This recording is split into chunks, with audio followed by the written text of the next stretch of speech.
Hi, good morning. Janelle here with Sheep Hill Herbs. Another beautiful day. One of those perfect weather days where it's sunny yet the air has a nice cool breeze. You can hear the birds. They're quite loud actually. Let's just listen to them a minute and take a deep breath.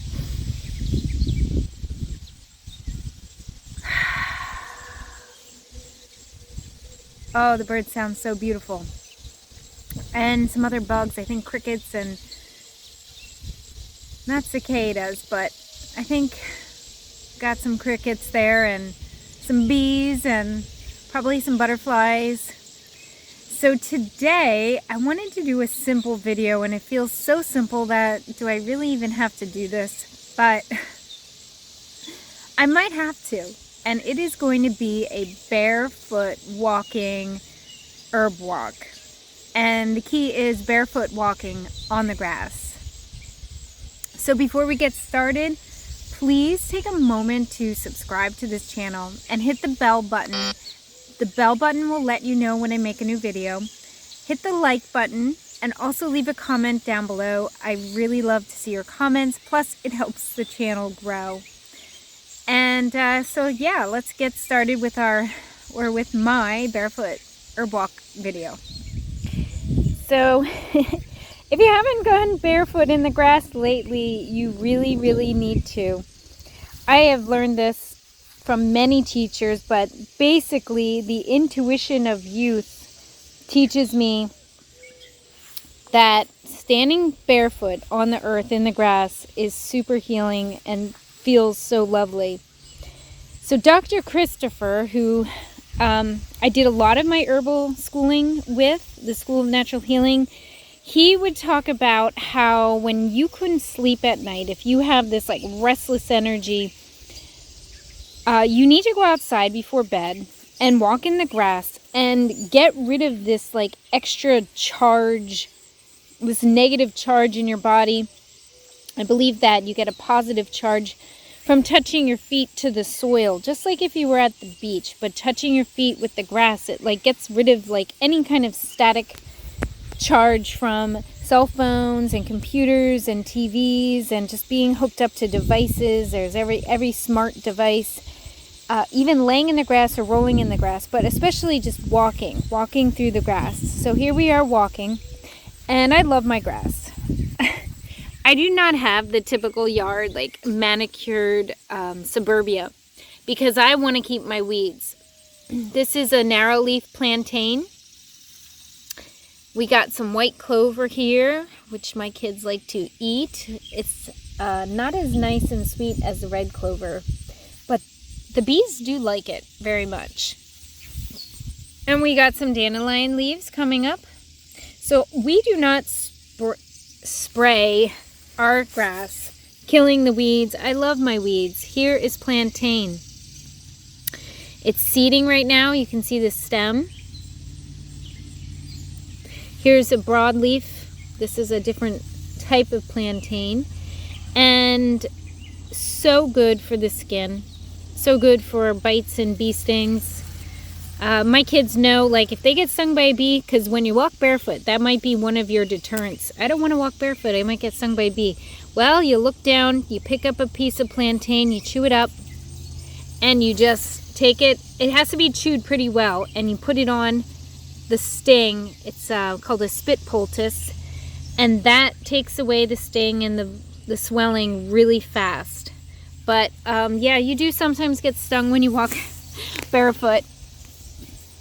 But that is a chance I take because I know just like how wonderful it is to walk barefoot. Let's see what else we got here. So right down here I found some little yellow flowers of this wild strawberry. Now all my plants in the grass get cut. I do usually let my grass grow longer than probably suburbia does. And I'm so sad to see these little plants that I love get cut down when I cut the grass, but I try to enjoy them between cuttings. Right there. So here we go. I don't want to stand my shadow. Here we go. We got dandelion coming back. Dandelion thrives in the spring, and then late summer it starts to come back again, and not as much as in the springtime, but it does bloom again. Dandelion, favorite plant. I definitely do not get rid of my dandelions. We eat these. Now, I usually don't pick my weeds from the grass. I could. I reserve that for garden spaces because, you know, you run over the yard with the tractor, and tractors have, you know, oil and things, and plus we do have pets. But if I had to, I would take advantage of the weeds in my grass if I had to forage.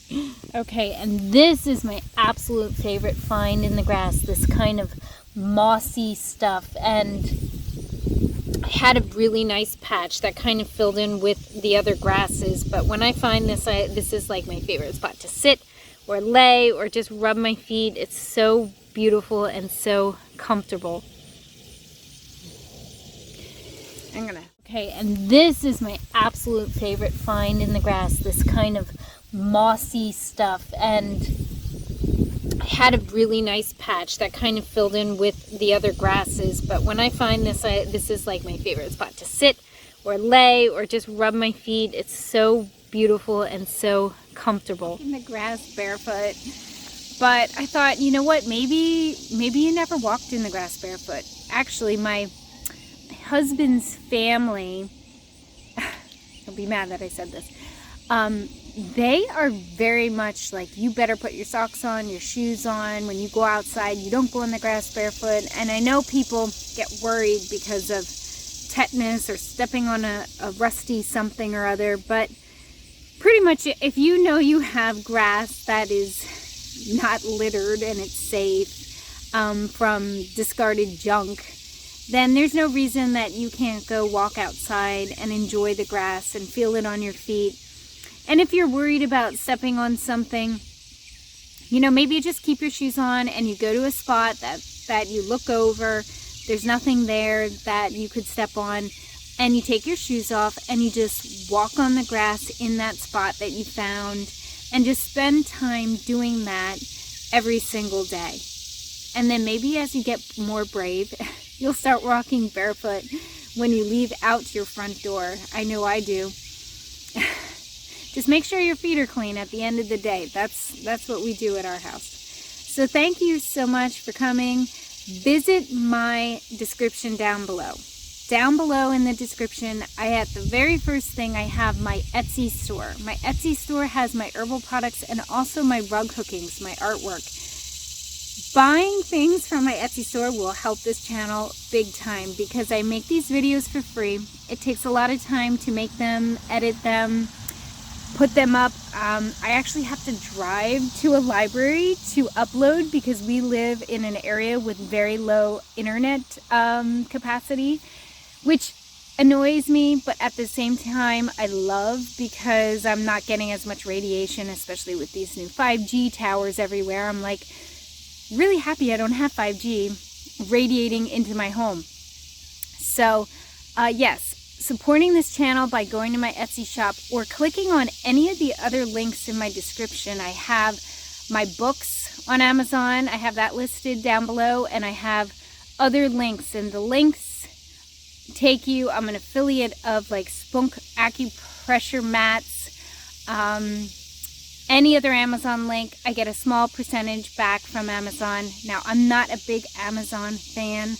I have to say, I really like to support small businesses, but I do utilize Amazon for some things, and because I have my books self-published through their marketing KDP website, I like to use Amazon for my books. So I hope that doesn't change your opinion of me.